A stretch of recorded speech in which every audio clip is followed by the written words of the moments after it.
dengan ucapan terimplementasi dalam perbuatan. Bukan la ilaha illallah seperti la ilaha illallahnya maling. Punten, tanda kutip ya. La ilaha illallah maling apa maksudnya Ustaz? Yaitu Bu, kalau kita tanya, Bu, saya pengen nanya. Pencuri atau maling itu beraksi ketika ramai atau sendirian? Ya, ketika ramai la ilaha illallah. Ketika sendirian, nggak ada yang lihat kok. Buat apa beramal? Nanti kalau si dia baru kita beramal. Enggak, Bu. Murni dari hatinya kata Rasulullah, mereka lah orang-orang yang betul-betul nanti di akhirat kelak akan paling bahagia mendapatkan syafaat dari Rasulullah Sallallahu Alaihi Wasallam. Ya, ini pegangan pertama, Bu, untuk mendapatkan syafaat itu tidak mutlak hanya sunnah saja, Bu. Sunnah kita hidupkan, tapi kalau tidak ada cinta kepada Allah ya tetap. Baik, Bu ya. Masya Allah, ini dia, Bu, 7 perkara penting ya. Mengapa pentingnya bagi seorang muslim untuk mempelajari tauhid. Izin, Bu, pembahasan lebih dalam fokus tentang tauhid kita bahas di Rabu depan, Bu ya, mengingat sudah setengah 12 lagi, Bu. Jadi apa, Bu, alasan pertama, Bu? Karena alasannya karena Allah menciptakan kita untuk mentauhidkan Allah. Quran surat 51 ayat 56, Bu ya. Alasan kedua,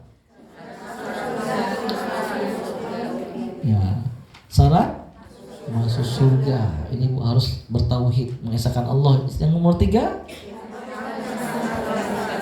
syarat sebab untuk diampunkan dosa selama kita tidak selama kita bertauhid. Ingat, Bu ya, Ustaz, apakah salah atau berbuat hilaf hal yang lumrah manusiawi, Bu? Ini pernah kita bahas. Kita bukan malaikat yang sempurna. Makanya maaf, lihat teman kita salah, terpeleset dalam kemaksiatan, kecembur dalam kemaksiatan, doakan, Ibu, ajak kembali lagi. Jangan sampai kita maaf. Jangan, Ibu. Karena bisa jadi, Bu, keplesetnya inilah titik pijakan awal dia bisa bertobat lebih baik daripada kita. Doakan dia. Kalau enggak, doakan diri kita. Mudah-mudahan kita tidak terpeleset sama seperti dia. Ya. Jadi jangan masalah lebih baik, Bu. Karena selama dia enggak syirik kepada Allah, ketika dia tahu istighfar, Allah ampuni dosa-dosanya. Ya, yang keempat, sebab ya, untuk meraih ketenangan dengan tauhid. Yang kelima, ya, syarat diterima dengan tauhid. Yang keenam, ya, sebab utama agar kita dapat hidayah, dan yang terakhir, mendapat syafaat dari Rasulullah Sallallahu Alaihi Wasallam. Baik, Bu ya. Dan terakhir, Bu, sebelum saya tutup, Ibu, Nabi pernah bersabda, "Man kana akhiru kalamihi la ilaha illallah dakhalal jannah." Barang siapa yang di akhir ucapan seseorang itu ucapannya adalah la ilaha illallah, ya, kalimat tauhid adalah la ilaha illallah, maka dia pasti masuk surga. Izin saya luruskan, Ibu, tidak hanya sebatas ucapan. Kayak tadi saya sampaikan, hatinya betul-betul mengesahkan Allah, lisannya pun juga berbanyak zikir, bertahlil ya, la ilaha illallah, tahlil ya, dalam istilah kalimat thayyibahnya ya, tahlil, la ilaha illallah, la ilaha illallah, dan juga perbuatan juga mencerminkan ingat Allah. Jadi, Ibu, penting, Ibu ya, penting buat kita jangan sampai ya Allah tidak memudahkan kita nih di akhir hayat kita mengucapkan kalimat la ilaha illallah. Kenapa, Ibu? Karena mengucapkan la ilaha illallah mudah nggak? Mudah sekali loh. Mudah sekali. Tapi ingat, seseorang ketika berada di penghujung hidupnya, dia berada di bawah alam sadar. Makanya, Bu, ada yang menggambarkan orang yang berada sakaratul maut itu seperti orang yang latah. Ibu, mohon maaf, seseorang nih, setiap dia kaget, Bu, yang keluar adalah kancing coplok, tanda kutip, Bu ya.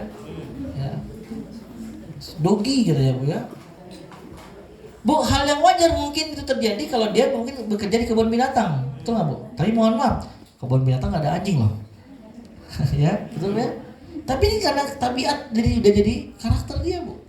Ngomong kasar.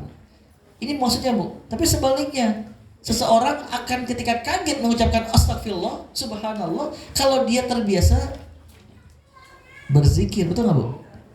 Ya, bismillah. Tawakkaltu 'ala Allah, subhanallah. Ketika kaget, subhanallah, astagfirullah. Betul enggak, Bu? Tapi sebaliknya, kalau orang terbiasa dengan ucapan-ucapan maaf ya, tadi Bu, kancing, coplok, dan sebagainya. Ketika kaget, mungkin subhanallah. Pasti ya. Ini, Bu, makanya dawamkan zikir la ilaha illallah. Allah kuatkan dengan amalan-amalan Bu. Tunjukkan kalau kita ingat Allah. Insya Allah perkara-perkara ini Bu yang akan membuat kita mudah untuk senantiasa memurnikan tauhid kita dalam keseharian kita. Izin Bu, insya Allah Rabu depan kita kaji lebih dalam lagi Bu ya, pembahasan tentang tauhid. Hari ini saya fokus hanya alasan utama mengapa kita harus belajar tauhid ya. Itu saja mungkin. Terakhir ada doa dulu Bu sebelum saya tutup. Kita doakan dulu untuk saudara kita, keluarga kita yang sedang sakit Bu. Yang pertama untuk Ibu Haja Yaya Giom, Ibu Zanisa Rantari, Ibu Haja Kakurniasi, Ibu Yuni Hikmah, Ibu Dini, Ibu Mira, Neng Arsila Nafisa Putri, Ibu Neneng, Ibu Evi, dan Ibu Yuni. Begitu pula dari kalangan ikhwan ada Bapak Oong, Bapak Muhammad Pandu, Bapak Yudi, Bapak Yusuf Kartima bin Njub, Bapak Haji Teten, Pak Hidayat, Mbak Aditya Nugraha, Bapak Muhammad Rafael. Ya, kita doakan sama-sama Bu, dan juga mungkin kalau kita sedang sakit ya, saya minta doa nih Bu. Ini tenggorokan saya sudah beberapa hari memang kurang bersahabat, tapi masih ada kebaikan Bu ya. Kita doakan yang sedang sakit, mudah-mudahan segera Allah angkat penyakitnya, amin. Sehingga mudah-mudahan bisa maksimal beribadah sebagaimana biasa. Allahumma rabbana si azibil ba'sa ishfi anta syafi la shifaan illa shifauka shifaan la yughadiru saqaman wala alaman, amin ya rabbal alamin. Kemudian buat saudara kita yang telah meninggalkan kita semua, ada Ibu Ahi Solihah, Ibu Artika, Ibu Popi, Ibu Siti Nurhaida, Ibu Ati, Ibu Evi, dan Ibu Irianto. Dan juga ada Bapak Armen, Bapak Dadung, Bapak Wadi, Bapak Atang, Bapak Dede Satibi, Bapak Uki, dan juga mungkin di antara keluarga kita, khususnya kedua orang tua kita yang sudah meninggal dunia. Kita doakan bersama-sama mudah-mudahan Allah jauhkan alam barzahnya dari siksa kuburnya, amin. Allah jadikan alam barzahnya sebagai taman-taman surga, dan mudah-mudahan seluruh keluarga yang masih ada menjadi hamba-hamba yang soleh-solehah yang senantiasa mendoakannya. Allahumma gfir lahum warhamhum wa'afihim wa'afu anhum, amin ya rabbal alamin. Dan terakhir Bu, alhamdulillah ini ada di antara jamaah kita yang sedang beribadah haji ya, ada Ibu Nani, Ibu Susi, Ibu Heni, dan Ibu Yanti.